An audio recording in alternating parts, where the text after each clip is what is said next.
하북을 적시는 겨울비. 다음 날이었다. 조조는 허유의 말을 쫓아 날랜 마복은 5천을 뽑은 뒤 오소를 칠 채비를 하게 했다. 원소의 군사로 가장하기 위해 복색이며 기치를 따로 마련해야 했기 때문이었다. 말을 들은 장료가 들어와 걱정스러운 듯 조조에게 말했다. 원소가 곡식을 쌓아둔 곳인데 어찌 방비가 없겠습니까? 승상께서는 가벼이 움직이지 마십시오. 허유에 속임수가 있을까 두렵습니다. 그렇지 않네. 허유가 이렇게 온 것은 하늘이 원소를 이 싸움에서 지게 하려 하심에 틀림이 없네. 지금 이미 우리는 군량이 오지 않아 오래 견딜 수 없게 되어 있지 않나. 만약 이번에 허유의 계책을 따르지 않는다면 가만히 앉아서 고단한 처지에 떨어질 뿐이지. 또 허유가 만약 우리를 속이려 한다면 어찌 우리 진체에 머물러 있겠는가. 거기다가 나 또한 원소의 진체 하나를 급습해보려 마음먹은 지 오랜세. 어차피 이번에 적의 군량을 뺏으려는 계책은 그대로 행해질 것이니 그대는 너무 의심을 갖지 말게. 조조가 침착하게 대답했다. 하지만 장료는 여전히 한마디 덧붙이기를 잊지 않았다. 그래도 원소가 우리의 빈틈을 타고 쳐들어오는 데 대한 대비는 반드시 있어야 합니다. 그러자 조조는 안심하라는 듯 웃으며 대답했다. 이미 여러모로 깊이 생각해 두었지. 그 일은 걱정하지 말게. 그런 다음 곧 배치를 시작했다. 먼저 순유와 가후, 조홍은 허유와 더불어 조조의 본체를 지키게 하고 하후돈, 하후연 형제는 일군을 이끌고 그 왼편에 숨어있게 했으며 조인과 이전은 그 오른편에 숨게 하여 본체를 지키는 데 걱정이 없도록 했다. 그 다음은 오소를 덮칠 부대였다. 장류와 허저를 앞세우고 서황과 우금으로는 뒤를 맞게 하며 조조 자신 여러 장수와 함께 중군이 되었다. 이끌고 갈 5천의 인마도 빈틈없이 채비를 갖추었다. 군사들은 모두가 원소군의 복색과 기치에 마른 섭과 장작을 지고 입에는 하무, 소리를 못 내게 입에 무는 도구예요. 하무를 물었다. 또 말들은 모두 입에 재갈을 물리고 말굽을 헝겊으로 싸매 소리를 내지 않도록 했다. 그리고 해질 무렵하여 오소로 떠나는데 그날 밤 하늘에는 달이 없고 별빛만 희미했다. 이때 저수는 아직도 원소의 군중에 갇혀 있는 몸이었다. 그날 밤 창틈으로 바라보니 무별들이 줄지어 빛나는데 느낌이 이상했다. 내가 좀 볼 게 있네. 잠시 뚫로 나가도록 해주게. 저수는 자기를 감시하는 군사에게 그렇게 청했다. 주인의 명이라 어쩔 수 없이 가둬두고는 있어도 평소부터 저수의 인품을 우러러온 그 군사는 별 주저없이 그 청을 들어주었다. 뜰에 나온 저수는 별이 총총한 하늘을 우러러 천문을 보았다. 문득 태백성이 거꾸로 흘러 두우는 북두성과 견우성, 이어 두 우 사이로 드는 것이 보였다. 그래도 천하를 다툴 만한 인물이라 원소에게 해로운 일은 하늘이 어떤 징조를 보이는 것 같았다. 큰 화가 있겠구나. 놀란 저수는 그렇게 탄식하고 사람을 시켜 그 밤으로 원소에게 보기를 청했다. 때마침 원소는 술에 취해 누워 있었다. 저수로부터 온 전가를 듣자 사람을 시켜 저수를 불러들였다. 무슨 일로 나를 보자고 했는가? 원소는 아직도 감정이 풀리지 않았는지 탐탁 자는 목소리로 물었다. 저수가 조용히 대답했다. 방금 천문을 보니 태백성이 거꾸로 유성과 귀성 사이로 흐르며 그 빛이 두우가 갈라지는 곳으로 들었습니다. 적군이 갑작스레 치고들까 두려운 형상이라 특히 주공을 뵙고자 한 것입니다. 생각건대 오소는 우리 편에 군량과 마초를 쌓아둔 곳이니 이런 때일수록 방비를 든든히 하지 않을 수 없습니다. 조조가 헤아리는 대로 되지 않으려면 마땅히 날랜 군사와 사나운 장수를 보내어 그리로 가는 길과 산등성이를 순초하도록 해야 할 것입니다. 실로 조조의 진중에서 일어나고 있는 일을 눈으로 본 것 같은 저수의 헤아림이었다. 그러나 어떤 패신에라도 홀린 것인지 원소의 귀에는 그 말이 아니꼽게만 들렸다. 저수의 말이 채 끝나기도 전에 벌컥 화를 내며 꾸짖었다. 너는 죄 지은 몸이다. 어찌 그 같은 요망한 소리로 사람들을 동요하게 만드느냐? 그러고는 다시 저수를 감시하는 군사를 노려보며 소리쳤다. 나는 너에게 저수를 가두어두라고 말했거늘 감히 풀어주어 이 같은 소리를 하게 했다. 그러고도 살아남기를 바라느냐?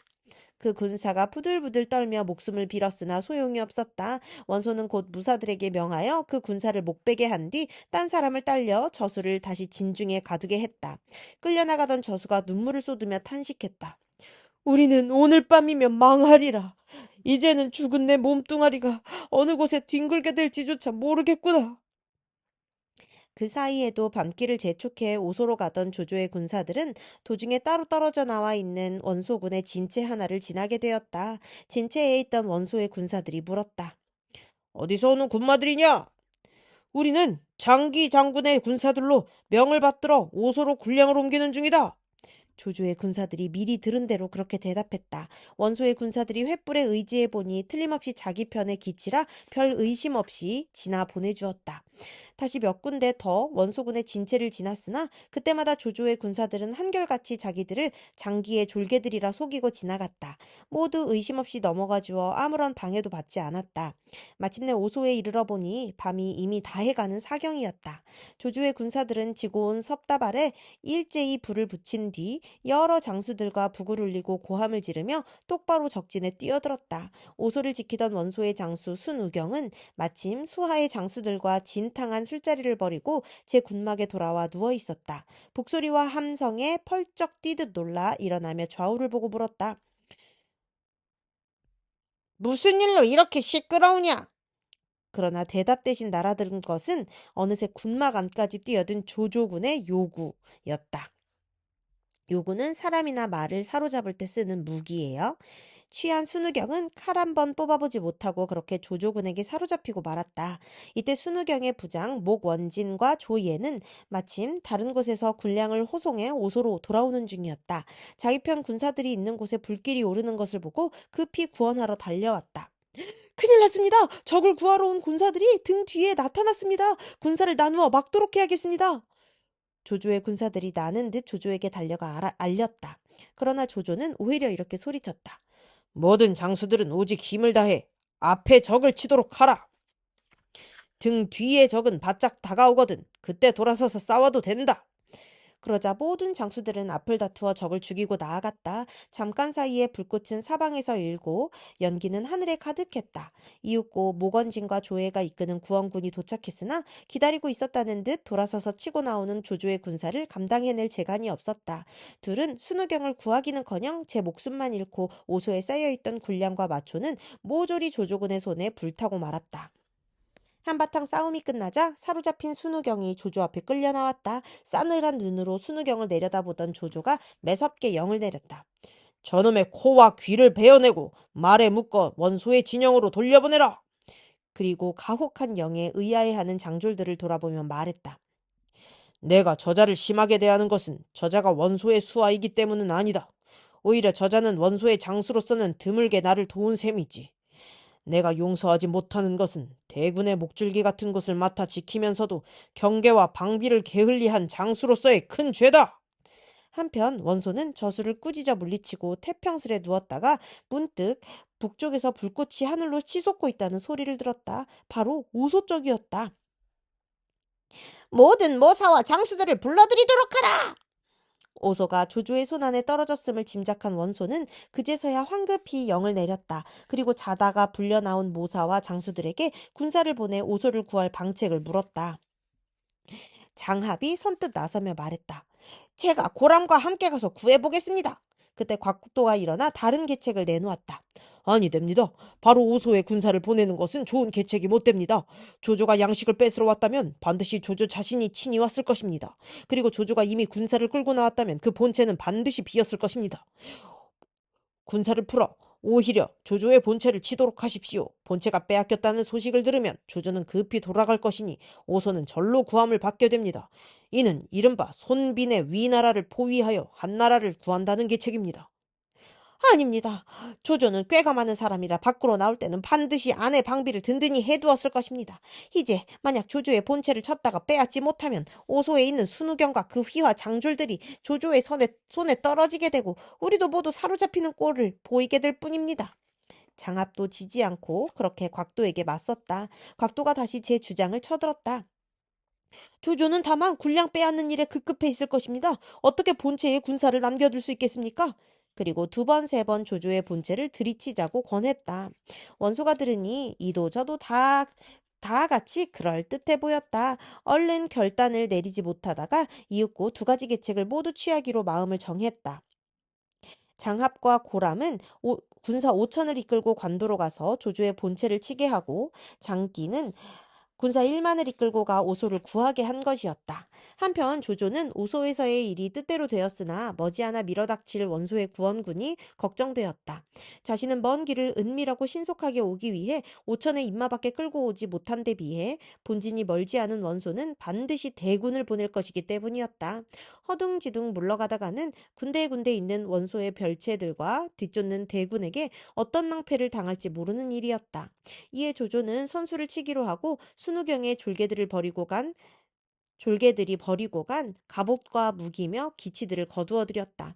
그리고 자신들의 군사들을 이번에는 순우경의 졸개들로 꾸며 원소의 구원군을 맞으러 보냈다.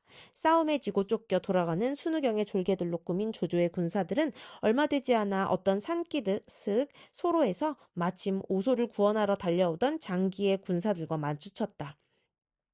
어디서 오는 군사들이냐? 장기의 군사들이 물었다. 조조의 군사들이 거짓으로 대답했다. 우리는 오소를 지키던 순우경 장군의 수하로 이제 조조군을 당해내지 못해 본체로 돌아가는 길이오. 장기가 다가가 보니 한결같이 자기 편의 복색과 갑주에 들고 있는 것도 자기 편의 기치였다. 조조군이 설마 자기 편의 패군으로 위장해 거기까지 올 리는 없다고 생각한 장기는 별 의심 없이 그들을 지나쳤다. 그에게 급한 것은 오소를 구하는 일이었던 까닭이었다. 그런데 호련 순우경의 졸개들 속에서 두 장수가 나타나 장기의 말 앞을 막았다. 다름 아닌 장료와 허저였다. 역시 순우경의 졸개를 가장한 조조의 군사들 틈에 숨어 있다가 적의 우두머리가 나타나자 달려든 것이었다. 장기는 달아나지 말라! 허저와 장료가 함께 소리치며 달려들자 방심하고 말을 닫던 장기는 놀라 정신이 아뜩했다.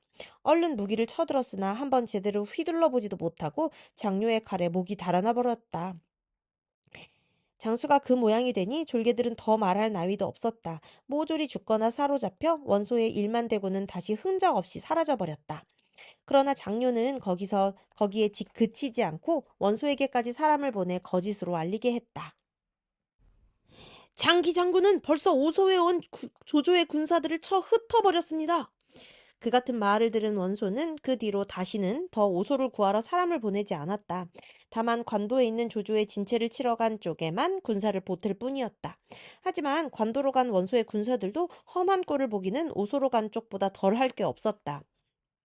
장합과 고람은 기세 좋게 조조의 본체를 급습했지만 왼쪽에서는 하호돈이 달려나오고 오른쪽에서는 조인이 달려나온 데다 비어있는 줄 알았던 진체 안에서마저 조홍이 군사를 이끌고 나와 맞으니 견딜 재간이 없었다. 한 싸움에 크게 뭉그러져 달아나는데 마침 원소가 보낸 중원군이 이르렀다. 거기서 힘을 얻은 장합과 고람은 다시 군사를 수습해 조조의 본체로 달려들었다. 그러나 미처 그 싸움이 어우러지기도 전에 등 뒤에서 한때의 군사가 달려나오더니 원소군을 에워싸고 사방에서 들이쳤다. 어느새 돌아온 조조가 친히 이끄는 군사들이었다. 그쯤 되면 이미 장합과 고람 따위로는 버티어낼 싸움이 못 되었다. 반나마 어리 빠진 두 장수는 앞뒤 없이 난군 사이를 헤매다가 간신히 길을 앗아 포위에서 벗어났다. 그 무렵은 원소의 본진에서도 한바탕 소란이 벌어지고 있었다. 조조에게 쫓겨간 순우경의 진짜 졸개들이 그제서야 귀와 코가 잘리고 손가락도 모조리 없어진 순우경과 함께 그곳에 이른 것이었다. 장료의 군사들이 전한 거짓 소문만 믿고 있던 원소가 놀라 물었다. 어떻게 하다 오소를 잃게 되었는가? 순우경이 술 취해 누워 자고 있었기에 적을 당해내지 못했습니다. 쫓겨온 졸개들이 원망스런 눈으로 순우경을 보며 그렇게 대답했다. 성난 원소는 그 자리에서 순우경을 목베버렸다. 그때 다시 관도로 갔던 군사들의 소식이 들어왔다. 조조의 물 셀 틈 없는 대비로 장합과 고람이 패했다는 소식을 듣자 곽도는 덜컥 겁이 났다. 장합과 고람이 진체로 돌아와 모든 걸 밝히면 그 계책을 낸 자기에게 어떤 화가 미칠지 모르기 때문이었다. 먼저 장합과 고람이 돌아오지 못하게 하는 수밖에 없다고 생각한 곽도는 원소에게 가서 그들을 헐뜯었다. 장함과 고람은 주공께서 싸움에서 지신 걸 보고 마음속으로는 틀림없이 기뻐할 것입니다. 어째서 그런 소리를 하는가? 그렇잖아도 심기가 뒤틀릴 대로 뒤틀려 있던 원소가 험한 눈길로 그렇게 되물었다. 곽도는 더욱 고약하게 장합과 고람을 모함했다. 그들 둘은 평소부터 조조에게 항복할 뜻이 있었습니다. 이번에도 일부러 힘을 들이지 않고 싸워 군사들만 태반이나 잃었다고 합니다. 그런 자들이니 어찌 주공이 패하신 것을 기뻐하지 않겠습니까? 곽도의 말을 들은 원소는 한번 알아볼 생각도 않고 성부터 냈다. 그리고 아직 본체로 돌아오지도 않은 장합과 고람에게 사람을 보내 급히 돌아오라 재촉했다. 곽도는 속으로 됐다 싶었다. 원소가 보낸 사람이 장합과 고람에게 이르기도 전에 자기가 먼저 사람을 보내 알려주었다. 주공께서는 두 장군에게서 싸움에 진 책임을 물어 죽이려 하시오. 부르더라도 이리로 돌아오셔서는 아니되오. 장합과 고람이 그 말을 듣고 잔뜩 근심에 쌓여 있는데 다시 원소가 보낸 사람이 왔다. 원소가 급히 부른다는 말을 듣자 고람이 사자에게 물었다. 주공께서 우리를 부르시는 까닭이 무엇인가? 글쎄, 저는 그 까닭을 모르겠습니다. 사자는 그렇게 대답했으나 무언가 겁먹고 숨기는 듯한 기색이 역력했다. 그런 사자를 가만히 살피던 고람이 돌연 칼을 빼어 사자의 목을 쳐버렸다. 아니, 이게 무슨 짓이오? 장합이 놀라 물었다. 고람이 피 묻은 칼을 던지며 분연히 소리쳤다. 원소는 간사한 무리에 헐뜯는 말을 잘 믿으니 반드시 조조에게 사로잡히는 날이 오리다. 우리가 무엇 때문에 가만히 앉아 죽음을 기다릴 필요가 있겠소. 차라리 조조에게로 투항에 감이 나을 것이오. 그 말에 한동안 입을 다물고 있던 장합도 이윽고 고개를 끄덕였다. 실은 나도 그렇게 생각한 지 오래외다. 이제 갈 때가 왔는가 보. 그렇게 뜻이 맞자 두 사람은 곧 거느린 병마를 모조리 데리고 조조의 진채로 투항해 버렸다. 장합과 고람이 항복해 왔다는 말을 듣자 조조는 몹시 기뻐했다. 곁에 있던 하후돈이 못마땅한 듯 말했다. 장합과 고람은 이미 여러 번 그 주인을 바꾼 적이 있습니다. 지금 그 두 사람이 항복해 왔다고는 하나 거짓인지 참인지는 알 수 없습니다. 그러나 조조가 웃으며 하후돈의 말을 받았다. 주인이 옳지 못하면 떠나는 것은 정한 이치다. 지난날 은나라가 포악하니 미자는 떠났고 초가 강포하니 한시는 한으로 돌아섰다. 내가 둘을 은혜로 대한다면 설령 딴 마음을 품고 왔더라도 달라질 것이다. 그런 다음 영문을 열어 두 사람을 맞아들었다.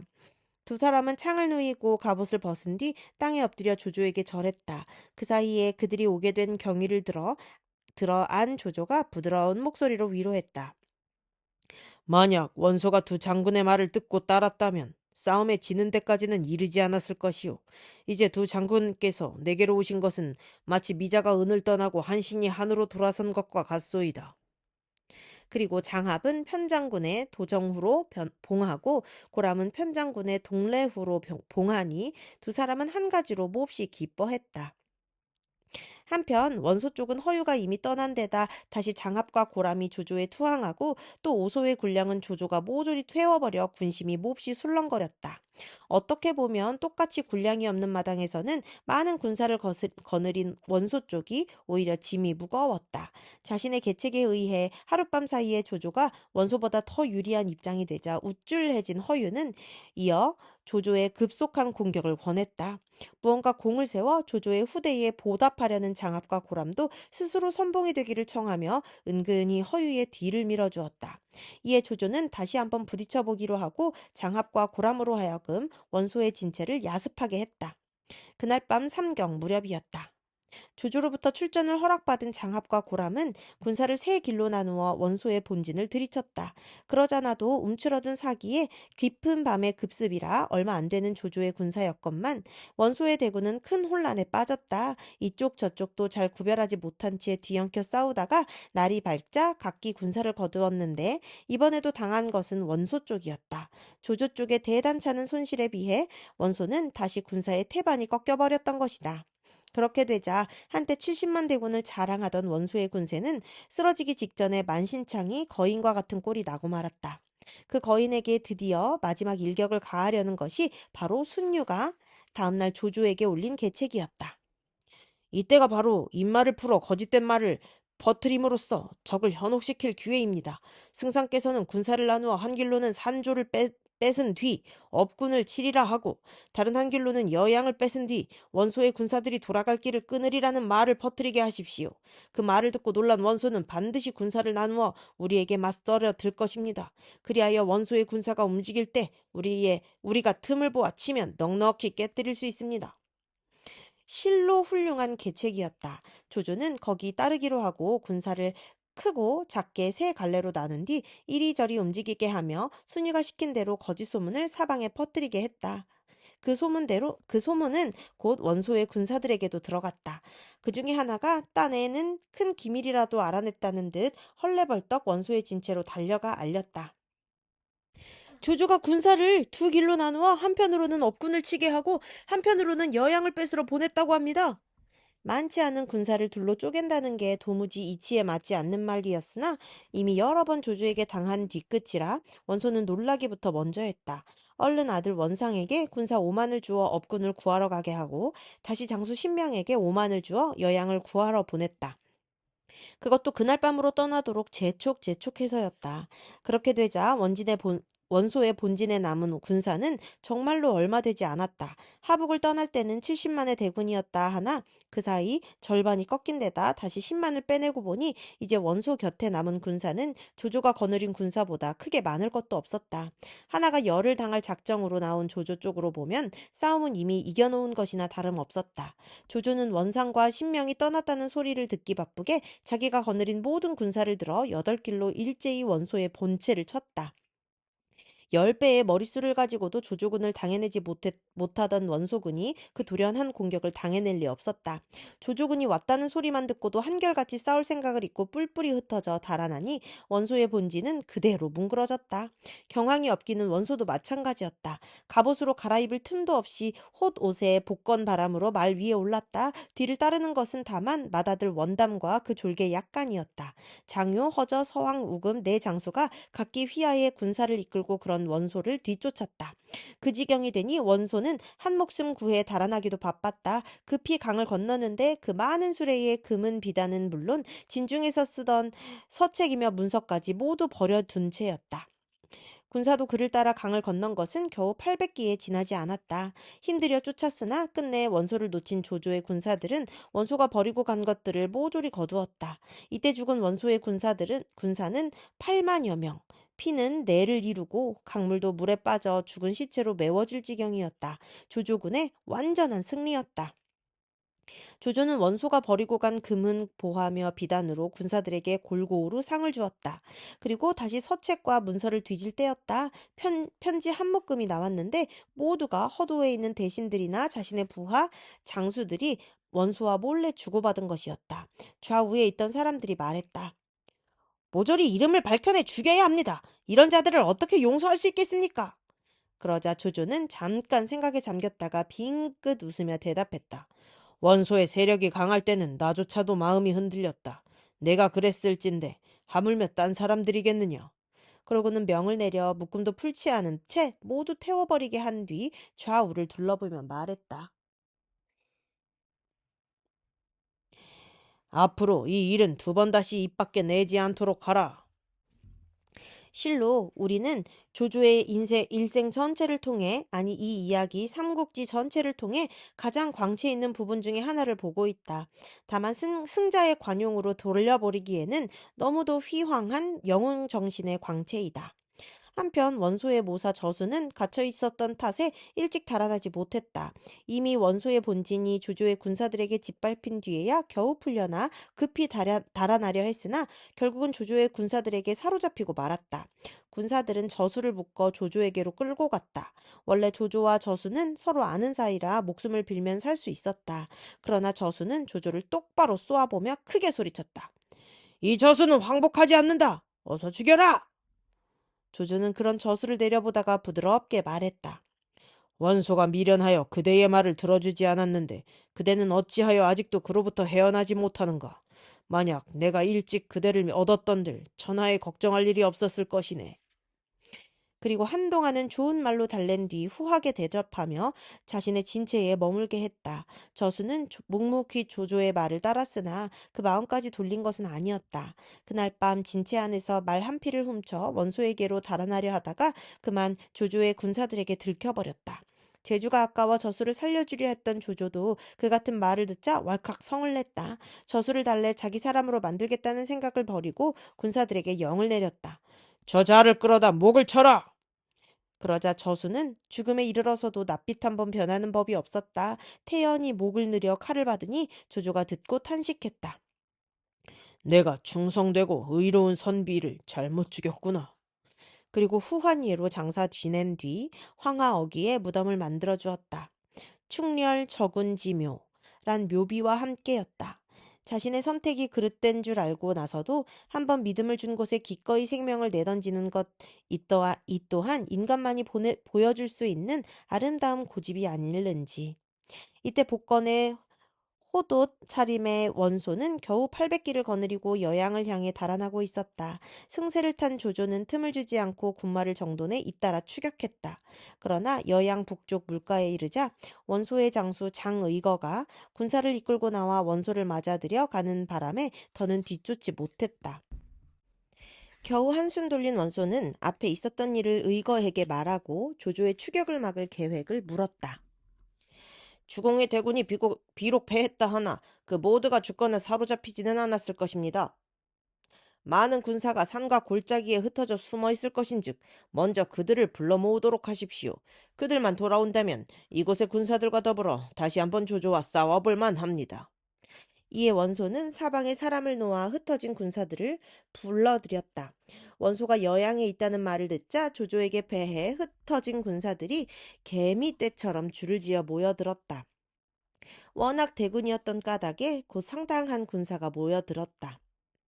일단 기주로 돌아가자. 가서 뒷날을 기약하는 편이 옳겠다. 원소는 그렇게 결정하고 기주로 군사를 돌렸다. 회군을 시작한 그날 밤이었다. 원소의 군사들은 어떤 거친 산기슭에서 밤을 새우게 되었다. 원소도 장막 안에 누웠으나 쉽게 잠이 올 리 없었다. 이 일 저 일을 생각하며 몸을 뒤척거리고 있는데 문득 멀리서 은은한 곡성이 들렸다. 원소는 가만히 몸을 일으켜 곡성이 나는 곳으로 가보았다. 군사들이 모여 형과 아우를 잃은 슬픔이며 친지와 친척을 잃어버린 쓰라림을 서로 얘기하고 있었다. 얘기하다 말고 가슴을 움킨 채 큰 소리로 울기도 했는데 그 끝에 한탄하는 말은 모두가 한결같았다. 만약 주공께서 전풍의 말을 들었더라면 우리가 어찌 이 같은 화를 당했겠나. 실로 원망스러우이. 그 말을 듣자 원소도 크게 뉘우치는 마음이 생겨 속으로 탄식했다. 내가 전풍의 말을 듣지 않아 싸움에 지고 망할 지경에 이르렀다. 이제 돌아가면 무슨 면목으로 전풍을 보랴. 그런데 다음 날이었다. 원소가 다시 말 위에 올라 기주로 돌아가는 길을 재촉하는데 간 곳을 알 수 없던 봉기가 어디선가 약간의 군사를 이끌고 나타났다. 반갑게 봉기를 맞은 원소가 말했다. 내가 일찍이 전풍의 말을 듣지 않아 이 같은 낭패를 당하게 되었네. 이제 돌아가면 그 사람 보기가 실로 부끄럽기 짝이 없을 것이네. 그 말에 봉기의 얼굴이 실쭉해졌다. 돌아가면 반드시 원소가 전풍을 무겁게 쓰리란 짐작이 들자 다시 헐뜯어 말했다. 주공께서는 그렇게만 생각하실 일이 아닙니다. 전풍은 오간에서 주공이 패하셨단 말을 듣자 손을 쓸며 큰 소리로 웃더라고 합니다. 그리고 이리 자기가 헤아린 바를 벗어나지 못했다며 뽐내더란 것입니다. 원소의 아픈 곳만 건드리는 말이었다. 봉기의 그 같은 말에 원소는 참인지 거짓인지 밝혀볼 생각도 없이 화부터 먼저 냈다. 그 더벅나 머리 선비놈이 어찌 나를 비웃는단 말이냐. 내 반드시 그 놈을 죽이리라. 그리고 사자에게 차고 있던 보검을 풀어주며 먼저 기주로 가서 옥에 있는 전풍을 죽이게 했다. 이때 전풍은 이미 옥에 갇힌 지 여러 날이 되었다. 하루는 옥리가 찾아와 기쁜 얼굴로 말했다. 별가에서 기뻐하실 일이 있습니다. 무엇을 기뻐한단 말이오? 전풍이 까닭을 몰라 물었다. 옥리가 까닭을 밝혔다. 주공께서 싸움에 크게 지고 돌아오시는 중이라고 합니다. 이제부터는 반드시 공을 중하게 보실 것입니다. 그러자 전풍은 쓸쓸히 웃으며 말했다. 나는 이제 죽게 되었네. 아니, 그게 무슨 말씀이십니까? 사람들은 모두 공을 위해 기뻐하고 있는데 공은 어찌하여 죽는다고 말씀하십니까? 이번에는 옥리가 영문을 몰라 물었다. 전풍이 담담한 목소리로 대답했다. 원장군은 겉으로는 관대하나 안으로는 시기가 많아 남의 충성을 알아줄 줄 모르네. 만약 싸움에 이겨 즐거우면 나를 살려둘 것이나 이제 싸움에 져 부끄럽게 돌아오는 길이라니 나는 이미 살기 들렸네. 그러나 옥리는 믿을 수가 없었다. 전풍이 공연히 겁을 먹은 것이라 여기고 있는데 문득 원소에게서 사자가 왔다. 원소가 풀어준 보검을 내보이며 전풍을 죽이러 왔다는 것이다. 그 말을 듣고서야 옥리는 비로소 놀랐다. 전풍은 오히려 그런 옥리를 위로하듯 말했다. 내 뭐라던가 반드시 죽게 된다고 하지 않던가. 이미 알고 있던 일이니 너무 놀라지 말게. 그 말에 옥리들은 모두 눈물을 흘렸다. 그런 그들을 처연히 바라보던 전풍은 다시 자조하듯 덧붙였다. 대장부가 천지간에 태어나서 주인 하나 제대로 알아보지 못하고 섬겼으니 그것은 바로 용서할 수 없는 무지다. 새삼 애석해 할 게 무엇이랴. 그러고는 원소가 내린 보검으로 스스로 목을 찔러 죽었다. 옛부터 봉황은 나뭇가지를 가려 앉는다던가. 이렇게 일대의의 모사 전풍은 허무하게 삶을 마침질한 것이었다. 시인이 시를 지어 탄식했다. 어제는 저수가 군중에서 죽더니 오늘은 전풍이 옥에서 죽는구나. 하북의 기둥과 대들보 모두 꺾이니 원소 어찌 그 집과 땅을 지킬 수 있으리. 전풍이 그렇게 죽자 듣는 이 치고 애석해하지 않는 이가 없었다. 오래자나 원소도 기주로 돌아왔다. 그러나 안팎의 일이 그 모양이 되고 보니 마음에 근심이 차고 정신이 어지러워 정사를 제대로 볼 수가 없었다. 그런데 이번에는 원소의 처 유씨가 다시 평지풍파를 일으켰다. 그 마당에 후사 세울 일을 재촉하고 나선 게 그랬다. 원래 원소에게는 아들이 셋 있었다. 전처에게서 얻은 맏아들은 원담으로 자를 현충이라 쓰며 밖으로 나가 청주를 지키고 있었고, 둘째 아들은 원희라 하며 자를 현혁이라 쓰는데 역시 밖에서 유지를 지키고 있었다. 그리고 셋째는 원상으로 자를 현보라 쓰며 바로 지금의 처 유씨가 낳은 자식이었다. 원상은 얼굴과 체격이 한 가지로 준수하고 우람했다. 원소도 그런 셋째를 특히 사랑하여 그 형들과는 달리 언제나 곁에 데리고 다녔는데 이제 그 어미 유씨가 후사로 삼아달라고 졸라댔다. 관도에서의 패배가 그녀를 어떤 조급 속에 몰아넣은 듯했다. 처 유씨에게 부대끼던 원소는 마침내 신배 봉기, 신편 곽도 네 사람을 불러놓고 후사 세울 일을 의논했다. 그런데 문제는 그들 네 사람의 모사가 뜻이 같지 않은 점이었다. 신배와 봉기는 셋째 원상을 돕고 있는 반면 신편과 곽도는 마지인 원담을 받아들이니 네 사람은 각기 그 주인을 위해 일할 게 뻔했다. 이제 바깥의 걱정거리가 가라앉지 않고 있으니 어쩔 수 없이 아내 일을 일찍 결정해 두어야겠소. 내게 무슨 일이 있더라도 나를 이어 대업을 이룰 후사를 세울 일을 의논하려는 것이오. 내가 보기에 맏아들 담은 성정이 모질고 사람 죽이기를 좋아하며 둘째 희는 줏대가 없고 겁이 많아 큰 일을 하기는 어려울 성십소. 그러나 셋째 상은 영웅다운 기상이 있고 어진 일을 예로 대하며 선비를 공경할 줄 아오. 나는 그 아이를 후사로 세우고 싶은데 공들의 뜻은 어떻소? 원소의 그 같은 물음이 떨어지기 바쁘게 맏아들 원담의 편인 곽도가 일어나 말했다. 새 아드님 가운데 담이 맞이가 될 뿐만 아니라 지금은 또 밖에 나가 있습니다. 그런데 주공께서 까닭없이 맞이를 제쳐놓고 나이 어린 아드님을 세운다면 이는 반드시 뒷날 어지러움에 싹이 될 것입니다. 방금 군사의 위세는 꺾이고 적병은 우리 경계로 밀려오는데 어인 까닭으로 다시 부자와 형제간이 서로 다투게 될 일을 만들려 하십니까? 주공께서는 마땅히 먼저 적을 꺾을 계책부터 마련하셔야 합니다. 후세를 세우는 일은 다음에 의논하셔도 늦지 않을 듯합니다. 원담이 없는 때 후사를 결정하는 것은 그에게 불리하다 여겨 시간을 벌어두려는 뜻도 있었지만 실은 일도 그러했다. 원소도 그 말을 들으니 크게 틀린 것 같지는 않았다. 그래서 얼른 결정을 짓지 못하고 있는데 호련 사람이 와 알렸다. 원희가 군사 6만을 이끌고 유주로부터 이곳에 이르렀습니다. 아비가 조조에게 패했단 말을 듣고 도우러 달려온 듯했다. 이어 다시 사람이 와 잇따라 알렸다. 원담이 청주에서 군사 5만을 이끌고 당도했습니다. 생질 고간도 병주에서 군사 5만을 이끌고 막 이곳에 이르렀습니다. 그 같은 말을 들은 원소는 크게 기뻤다. 곧 후사 따위는 뒤로 미뤄두고 조조를 쳐부수는 일로 마음을 돌렸다. 세 군데 인마에다 원래 거느리고 있던 군사를 합치니 다시 무시 못할 대군이었다. 원소는 그들을 정비하고 기운을 돋워준 후 조조와 싸우러 갔다. 이때 조조는 싸움에 이겨 기세가 오른 군사들을 이끌고 하상이란 곳에 이르러 진체를 벌이고 있었다. 그 지방의 사람들이 대그릇에 담은 밥과 병에 넣은 장으로 조조의 군사를 반겨 맞았다. 조조가 그들 가운데 몇몇 늙은이를 보니 머리가 허옇게 센 이들이었다. 조조는 그들을 장막 안으로 불러들여 자리를 내주며 물었다. 노인장께서는 연세가 어떻게 되십니까? 이제 모두 100살에 가깝습니다. 늙은이들이 황송한 듯 머리를 조아리며 대답했다. 조조가 걱정스레 말했다. 내 군사들이 어르신네의 고을을 놀라게 하지나 않았는지 실로 마음이 편치 못합니다. 그러자 노인들 가운데 하나가 대답했다. 지난날 환제 때에 누런 별이 초와 송얼음에 나타난 적이 있습니다. 그 무렵 요동 사람으로 은규란 이가 있어 천문을 썩 잘 보았는데 그가 밤에 그 별을 보고 늙은이들에게 말해 주었습니다.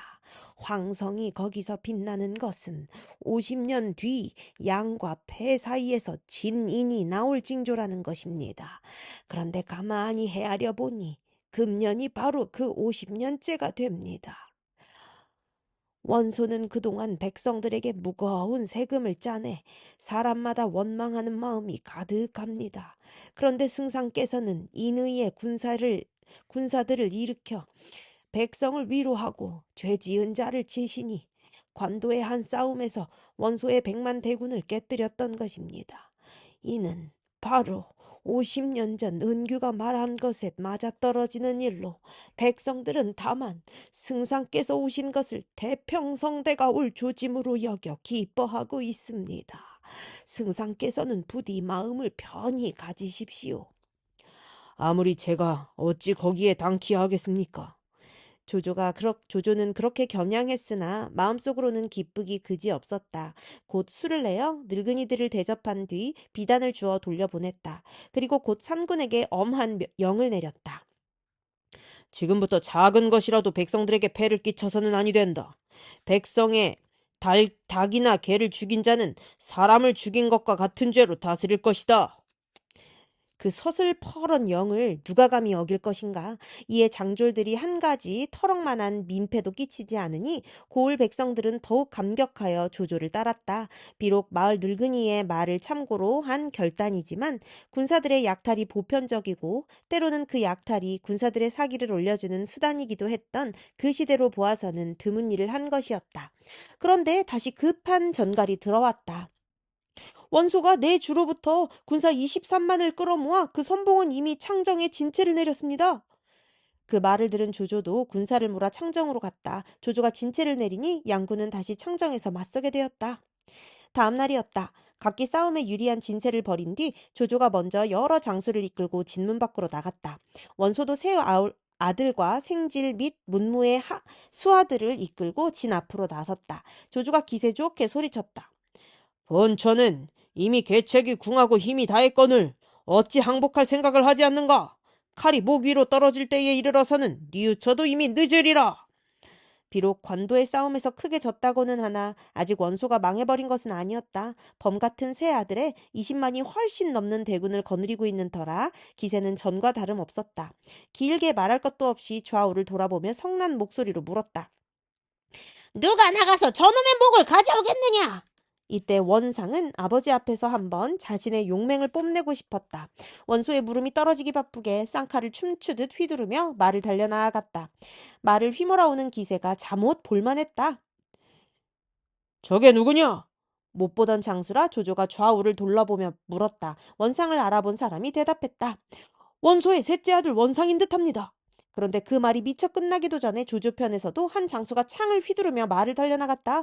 조조가 보니 서황의 부장인 사환이었다. 두 말은 곧 기세 좋게 부딪혔다. 그러나 채 새 합이 되기도 전에 창을 헛찌른 원상이 말을 박차 달아나기 시작했다. 사화는 원소의 아들을 사로잡는 공에 마음이 들떠 급하게 뒤쫓았다. 하지만 그게 잘못이었다. 원상이 가만히 활을 뽑아 화살을 재더니 몸을 뒤집듯 사환을 쏘았다. 멀지 않은 거리인데다 뒤쫓는 데만 정신이 팔려있던 사환이 그 화살을 피해낼 리 없었다. 왼 눈에 정통으로 화살을 맞고 그대로 말 아래로 떨어져 죽었다. 아들이 한바탕 싸움에 이기는 것을 보자 원소는 부쩍 힘이 났다. 채찍을 번쩍 들어 군사를 몰아가니 모든 장수들이 그를 애워싼 채 조조군으로 돌진했다. 대군과 대군의 일대 혼전이 벌어졌다. 어느 편이 낫고 못하고도 구별 안 되는 마구잡이 사륙전이었다. 어느 쪽도 승산 없이 군사만 죽고 상하는 싸움이 되자 오래자나 양편은 각기 북을 울려 군사를 거두었다. 원소로서는 오랜만에 대등한 형국을 잃은 것이라 그리 불만이 없는 싸움이었다. 그러나 조조는 승승장구의 기세가 꺾인 기분이라 약간 초조했다. 곧 여러 장수들을 불러놓고 계책으로 원소를 깨뜨릴 의논을 시작했다. 아직도 힘만으로 원소를 상대하기 벅찬 느낌이었다. 신면 매복의 계책을 써보는 게 어떻겠습니까? 정욱이 일어나 그렇게 권했다. 군사를 하상으로 물린 뒤 10갈래로 매복시켜 원소를 유인한다는 계책이었다. 오늘 싸워보니 아직도 원소의 세력은 무서운 데가 있었소. 설령 그곳까지 유인한다고 해도 꺾어낼 것 같지 않구려. 조조가 이렇게 말하며 주저하자 정욱이 다시 말했다. 하상 뒤쪽은 깊은 강물이 두르고 있습니다. 우리 군사는 물러날래야 물러날 길이 없으니 죽기로 싸울 것입니다. 반드시 원소를 쳐부술 수 있습니다. 이른바 배수진의 원리였다. 거기까지 들으니 조조도 느껴지는 게 있었다. 곧 정욱의 계책을 따르기로 하고 군사를 좌우 각 5대로 나누었다. 좌로는 첫 대가 화호돈, 두 번째 대가 장류, 세 번째 대가 이전, 네 번째 대가 악진, 다섯 번째 대가 하후연이었고 우로는 1대가 조홍, 2대가 장합, 3대가 서황, 4대가 우금, 5대가 고람이었다. 조조가 있는 중구는 허저가 선봉을 맡기로 했다. 다음 날이었다. 조조는 10대를 미리 보내 정해둔 곳에 매복하게 한 다음 밤중을 기다려 자신은 허저를 앞세우고 원소의 진체로 달려들었다. 진체를 야습하는 것처럼 꾸민 것이었다. 전에 이미 진체를 야습당해 크게 손해본 적이 있는 원소라 이번에는 방비가 엄했다. 진체를 5으로 나누어 서로 연결하고 있다가 조조의 군사들이 쳐들어가자 일제히 일어나 맞섰다. 얼핏 보면 야습을 하려다가 되레 당하게 된 꼴이지만 사실은 그게 조조가 노린 바였다. 선봉을 맡았던 허저는 당황한 채 군사를 돌려 달아나기 시작했다. 이 기회를 놓치지 않겠다는 듯 원소가 대군을 휘몰아 추격해왔다. 뒤쫓는 원소군의 함성 소리에 몰리듯 달리던 조조의 군사들은 날이 밝을 무렵 하상에 이르렀다. 그러나 앞을 보니 시퍼런 강물이 가로막혀 이제는 더 도망갈래야 갈 수가 없었다. 그때 조조가 군사들을 향해 돌아서며 목이 터져라 소리쳤다. 이제는 더 도망갈래야 도망갈 길도 없다. 제군은 어찌하여 죽기로 싸워보지 않는가? 그 소리를 들은 군사들은 돌아서서 정말 죽을 힘을 다해 싸웠다. 강물에 빠져 죽느니 적과 싸워 살 길을 열어보겠다는 생각이 든 것이었다. 특히 선봉을 맡았던 허저는 연달아 적장 연암은을 베어 이런 군사들의 사기를 북돋워 주었다. 조조군의 힘을 다한 반격에 원소군은 곧 크게 어지러워졌다. 물러서라! 진체로 돌아가자! 원소는 급히 그런 영을 내리고 군사를 돌렸다. 이번에는 거꾸로 조조의 군사들이 그런 원소군을 뒤쫓았다. 원소가 한참 정신없이 쫓기는데忽然한 소리 포향이 울리더니 왼쪽에서는 하휘연이 오른쪽에서는 고람이 달려나왔다. 이미 쫓기고 있는 원소라 싸움다운 싸움이 될 리 없었다. 세 아들과 조카가 한 덩이로 되어 죽을 힘을 다해 뚫은 한 가닥 혈로로 달아나기에 바빴다. 하지만 조조의 매복은 거기에 그치지 않았다. 다시 심리도 가기 전에 이번에는 악진과 우금이 좌우에서 군사를 이끌고 나와 쫓기는 원소군을 덮쳤다. 들파는 곧 원소군의 시체로 덮이고 거기서 흐르는 피는 도랑을 이룰 지경이었다. 간신히 몸을 빼친 원소가 다시 몇 리쯤 왔을 때 이번에는 이전과 서황이 좌우 양쪽에서 달려나왔다. 놀란 원소 부자는 남은 군사들과 함께 가까운 곳에 있는 헌 진채로 숨어들었다. 다행히 뒤를 쫓던 이전과 서황은 진채까지 뛰어들지는 않았다. 겨우 한숨을 돌린 원소는 군사들에게 밥을 짓게 했다. 간밤부터 이미 해가 높이 솟은 그때까지 쫓고 쫓기느라 군사들을 먹이지 못한 것이었다. 그런데 지은 밥을 막 나눠 먹으려 할 때였다. 다시 장료와 장합이 좌우에서 원소의 진채를 휩쓸어 왔다. 군사들은 물론 원소도 이제는 싸우는 흉내조차 낼 수 없었다. 황망이 말에 올라 창정이란 곳까지 내쳐 달아났다. 창정에 이르니 원소군은 사람과 말이 함께 극도로 지쳐 그저 쉬고 싶은 마음이었다. 그러나 조조의 대군이 급하게 쫓아와 잠시도 쉴 수가 없었다. 원소는 주저앉은 군사들을 꾸짖어 다시 달아나기 시작했다. 이제 막 조조의 추격을 벗어났다 싶었을 때 원소는 또 한때의 매복을 만났다. 신면 매복의 마지막 부대인 조홍과 하우돈의 군사였다. 하상에서 조조의 군사들을 분기시킨 것이 위기의식이었던 것처럼 그곳에서 원소를 분기시킨 것도 바로 그 위기의식이었다. 모두 들어라! 여기서 죽기로 싸우지 않는다면 우리는 모두 사로잡히게 된다. 사로잡혀 욕되게 죽느니 차라리 떳떳하게 싸우다 죽자! 원소가 그렇게 소리치며 몸속 칼을 뽑아들고 앞장서 부딪혀갔다. 군사들도 그 같은 주군을 보자 힘과 용기를 다해 뒤따르니 아무리 범 같은 조홍과 하후돈이라 하나 그 기세를 당해내지 못했다. 하지만 간신히 길은 뚫었어도 원소의 피해 또한 적지 않았다. 둘째 아들 원희와 생질 고간이 모두 화살에 다치고 군사와 말도 거지 반 잃어버렸다. 원소는 여러 가지 면에서 천하를 차지할 인물로는 결함이 많은 사람이었으나 한편으로는 뛰어난 점도 많았다. 지난날 한낱 청년 장수로서 나는 새도 떨어뜨릴 만한 권세를 쥐고 있던 동탁에게 분연히 천하는 동공만을 위한 것이 아니다 라고 소리치며 자리를 박차고 일어나던 순간의 개결한 용기나 북방의 효웅, 공손찬과의 힘겨운 싸움에서 절박한 처지에 떨어질 때마다 보여준 과단성 같은 것들은 참으로 볼만했다. 하지만 역사는 언제나 이긴 자의 편이다. 그는 끝내 진자가 되었기에 결함은 더 크게 그려지고 장점은 빚없이 묻혀버렸을 것이다. 우리가 방금 본 것도 원소의 그 같은 장점 가운데 하나이다. 어려움에 처해 오히려 용기를 잃지 않는다는 것은 범용한 인간에겐 실로 얼마나 흉내내기 어려운 미덕인가. 그러나 조조의 불같은 추격을 벗어나자마자 원소는 곧 격정과도 같은 비감에 빠져들었다. 새 아들을 쓸어안고 한바탕 목을 놓아 울다가 문득 피를 토하며 그대로 정신을 잃고 쓰러졌다. 사람들이 급히 부축해 뉘었으나 입으로는 붉은 피가 그치지 않고 흘러내렸다. 나는 지금껏 수십 번 싸움터를 누볐으나 오늘과 같이 이토록 심한 낭패를 본 적은 없었다. 이는 하늘이 나를 저버리심이다. 너희들은 각기 다스리는 주로 돌아가 힘을 기른 뒤 맹세코 조조 그 역정놈과 자웅을 가리도록 하라. 이윽고 정신을 차린 원소는 탄식 섞어 그렇게 당부한 뒤 신평과 곽도를 불렀다. 너희들은 급히 원담을 따라 청주로 돌아가라. 조조가 그것을 침범할까 두려우니 관민을 정돈하여 만에 하나라도 동요함이 없도록 하라. 이에 두 사람은 그 길로 원담을 따라 청주로 말을 달렸다. 원소는 다시 둘째 아들 원희와 생질 고간을 불렀다. 둘 다 화살에 다쳐 움직이기가 거북했으나 원소는 그들도 재촉하여 원래 다스리던 유주와 병주로 보냈다. 그리고 자신은 셋째 아들 원성과 함께 기주로 향했다. 실로 참담한 패배였다. 처음 기주를 떠날 때의 70만 대군 중에서 살아서 돌아가는 자의 열의 두셋이 안 되었다.